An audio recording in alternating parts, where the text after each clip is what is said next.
Hello guys. तर आज आपण पुण्याकडे रवाना झालेलो आहे. तरी आपल्याला आज 4-5 स्पॉट व्हिजिट करायचे आहे.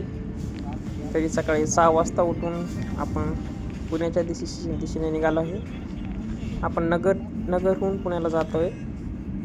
तर आज आपल्याला आगा खान पॅलेस हा पहिला स्पॉट आपण करणार आहे. तरी मग आपण सकाळ चहा पिण्यासाठी चहाच्या दुकानात थांबलेलो आहे. चहा मस्त बनवायचं चालू होतं. सकाळ आम्हीच पहिले गिऱ्हाईक होतो वाटतं ह्या चहावाल्यांचा.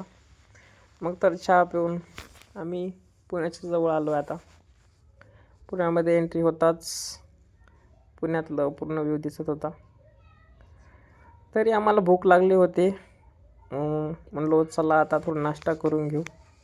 नाश्ता केलं. नंतर आगा खान पॅलेसला गेलो 9 वाजता. मग तिथे तिकीट काढलं. तिकीट काउंटरवर तिकीट काढून नंतर आम्ही एंट्रीमध्ये मारली. बघू शकता किती चांगला व्ह्यू आहे.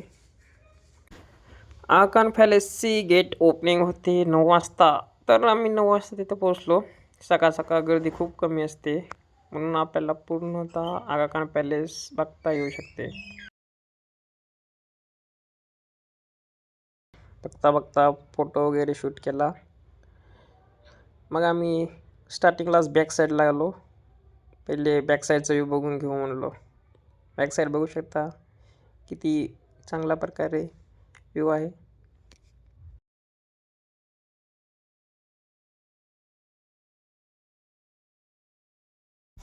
पहिले बॅक साईडने पण खूप चांगला दिसतो. इथे आपण फोटोशूट पण करू शकता. आम्ही इथेच फोटोशूट केला होता. फोटोशूटसाठी चांगलं लोकेशन आहे इथे, बघू शकता. मग आम्ही आतमध्ये एंट्री घेतली. तिथूनच बॅक साईडने पण एंट्रीचं पॉईंट आहे. तिथून पायऱ्यावरून चढून आम्ही मध्ये दाखल झालो. बघू शकता किती जुन्या प्रकारचे बांधकाम आहे, पण खूपच अतिशय सुंदर आहे बांधकाम.